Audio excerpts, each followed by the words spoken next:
A very good morning to you. Welcome to the Thursday edition of Sports This Morning. I'm Yemi Adebayo. And I'm Cecilia Mogbe. Let's go down with the show. And of course, we're starting with the transfer news. It's the season and all players are moving. And the latest is coming from Nigeria, talking about Kelechi Nwankali. He joins FC Porto.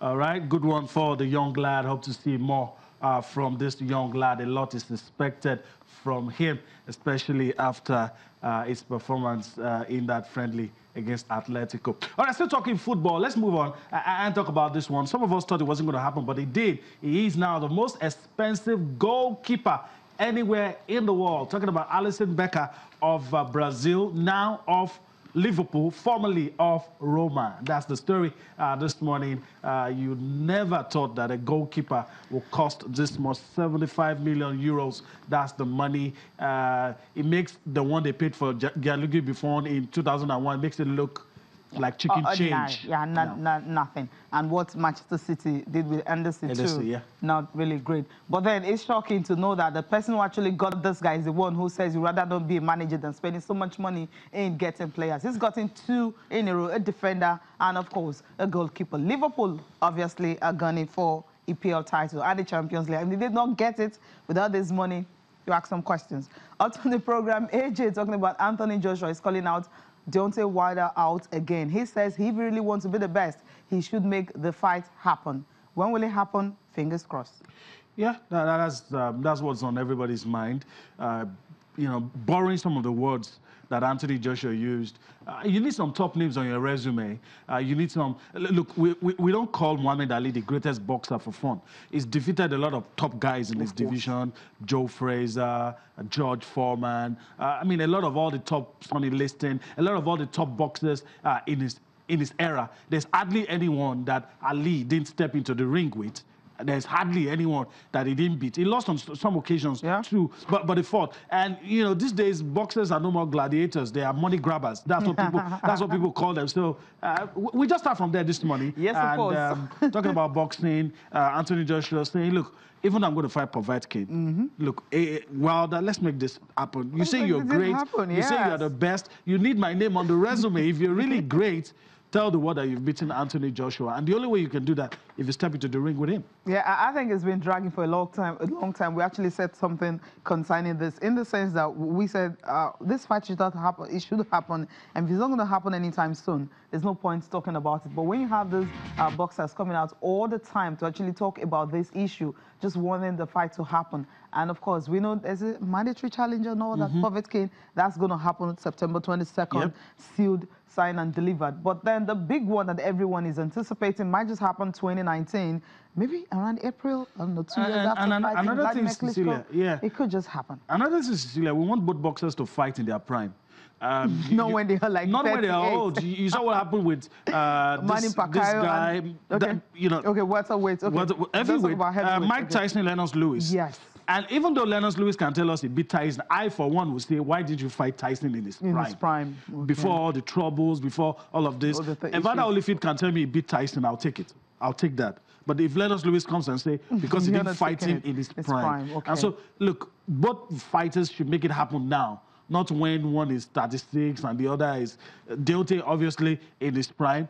AJ, obviously, can get better. Of course. So it looks to me like the cards tend to favor AJ. But AJ is not the one saying, right now. Let's make it... You said? I'm thinking he's having too many fights right now. I think so as well. Yeah, I mean, this year already he had second fight, had two last year as well. So it's going to be... There's another one coming up in September. But he's eager. He says... Like, I mean, he needs time and all that, knowing he needs to get on with it. But I think... This calling out of Wilder, it rubbishes the point that a lot of people are saying these guys are picking and choosing their fight. So if AJ is calling out Wilder, it means he wants to be the best. Forget about, he's picking fighters that he can easily beat. Povetkin came into the picture because he's a mandatory challenger, and they were going to take away his belt. And that's why I guess he's putting everything on the line. So if he beats Povetkin, I'm sure all the boxing bodies will say, okay, since you gave in to us, we'll also. So it's now down to Wilder to make it happen. Down to make it happen. Well, let's hear from the boxer himself, talking about Anthony Joshua calling out Deontay Wilder. Wilder, if he's the best, come prove it. You've got April 13th, a date booked here, come and prove it.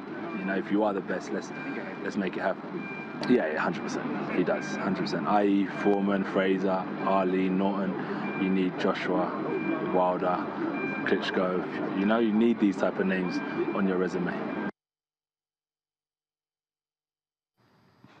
Well, that's him right there. You mentioned the fact that he called out some big names and all that. If you want to be the best, you have to fight the best. And that's what Anthony Joshua wants Wilder to do, and not the one he does on Instagram and, of course, Twitter. Just make it happen. Real life. And while I was listening to that, I also remember some boxing matches that you could call mismatches. Yeah. I remember Larry Holmes beating Muhammad Ali silly. I also remember Mike Tyson beating Larry Holmes silly. Those are not the kind of fights we want to see. Boxers in their prime. Right now, get this fight done. Let's see what happens in that one. It didn't end there. Yeah, there's something he talked about. I was wondering, I mean, Anthony Joshua said he's still got 10 more years. I mean, 10. Yeah. I'm like, okay, how old is he? 10 years now? That's what he's saying. I mean, his career is going to be like, he's looking at 10 more years. So he feels from now until that time, he could just be the greatest boxer of all time. That's if he can, have that. It's looking towards cementing his legacy. That's what it's all about. 10 more years on the scene. If he's going to be able to do that, we'll see. Some will say the lifespan, average, the lifespan of a top boxer, that's when you start maybe like 23, 24, it's 10 years. So maybe that's why he's saying that. Whether or not he'll be dominating every other person till that moment, that's what he wants. We'll wait to see. But let's see if we can listen to Anthony Joshua speaking about what hopefully may become his boxing legacy, beating anybody that shows up and staying on the scene for the next 10 years.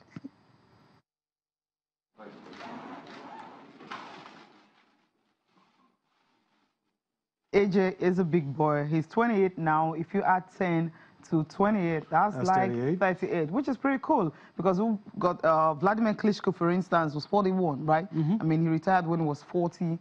I mean, if that's going to be like 38, so I mean, he can do 12 more years, right? We'll see. We'll see. It's a tough call. It's a tough call. Yeah. We'll see if Joshua can get that done. A lot of people are already challenging him. We also hear Jarrell Miller as well. Yeah. Some of the, boxers this day think the only way to get a fight is to step up into someone's face.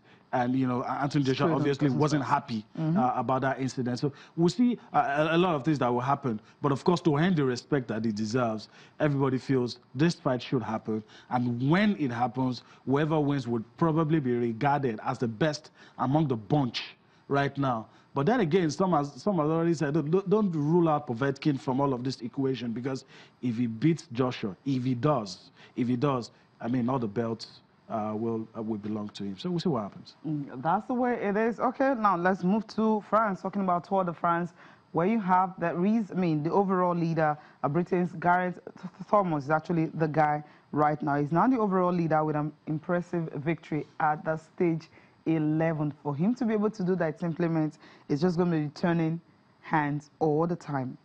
Yeah, I mean, good one. Win stage 11 and also got the yellow jersey. Yeah. Good one for him. We talked yesterday about how grueling, how tasking, how energy zapping, all of those things are. And with this win, that's what's good for Thomas. With this win, he gets to get the yellow jersey and also the brief moment of applause of winning stage 11. Although the major thing is to end everything with that yellow jersy. Yeah, that's where it is. That's what is major. He is the race leader now, so we'll see how far he can go with that one. And we'll hopefully, maybe he'll be able to make it work. I guess we should just sit back and enjoy this race. Let's see how far. Stage 11, I won, and hopefully see if we can continue in that light.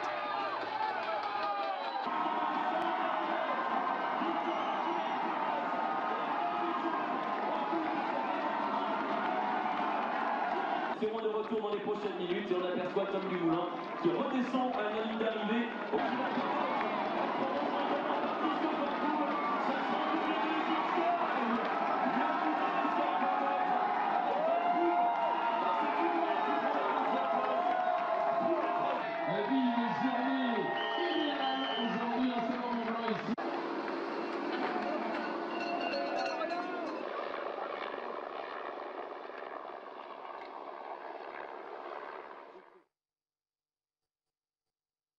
All right, so that's it. Chris Froome. Talk about that stage 11 race. Very good one right there.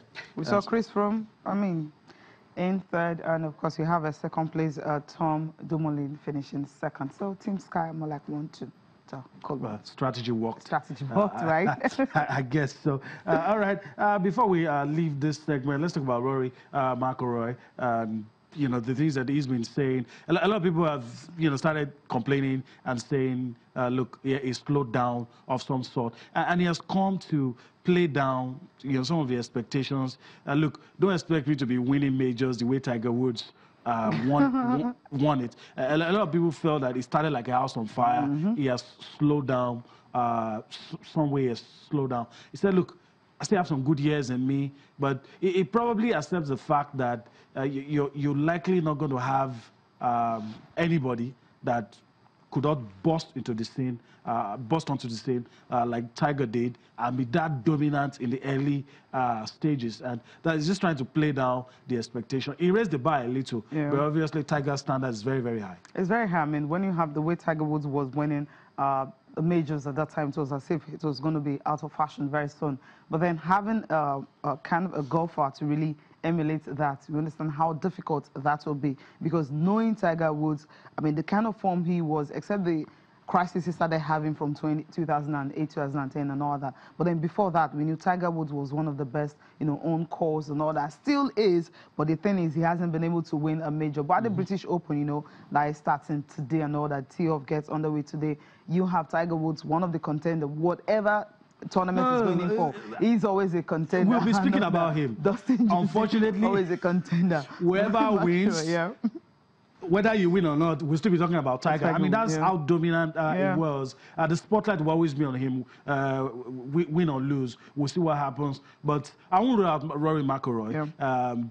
He's had some disappointments in times past, but also he will be on focus. Maybe not like Tiger, but he'll be on focus. But of course, people like Dustin Johnson and all the other guys, all the younger guys that have crossed onto the stage. And there's been this, I don't want to call it a shift or a new world order in golf.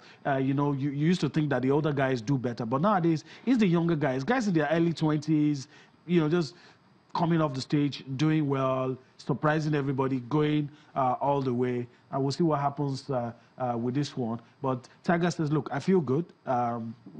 Everything about me going to this tournament is good. All the injuries seems to be stories of the past. So we'll see how far I can go with this one. But, I'm not really rooting for anybody. I've had my disappointments. Golf is such a game that you could have somebody being the overall leader for the first, few days and just, something happens overnight and, the person just capitulates. So we'll see what happens in this one. We'll talk about Tiger. He may not win, but I'm very sure there will always be something to say about Tiger Woods. Why are you already ruling him out? He may not win. I said he may not win. I'm not saying he wins. I'm not saying he will not. I'm reminded of the U.S. president right now, but what I said is he may not win. I'm not saying he will not win. He may not win. He may not win. So, he may not win. You should have a favorite, right? That's why I said it's hard to pick somebody to be your favorite because a lot of things happen in golf. And we'll see what happens. I'm just open-minded and enjoy what's going on at the British Open. Let's go on a break. When we return from that break, there's just so much for you on Sports This Morning. Join us again.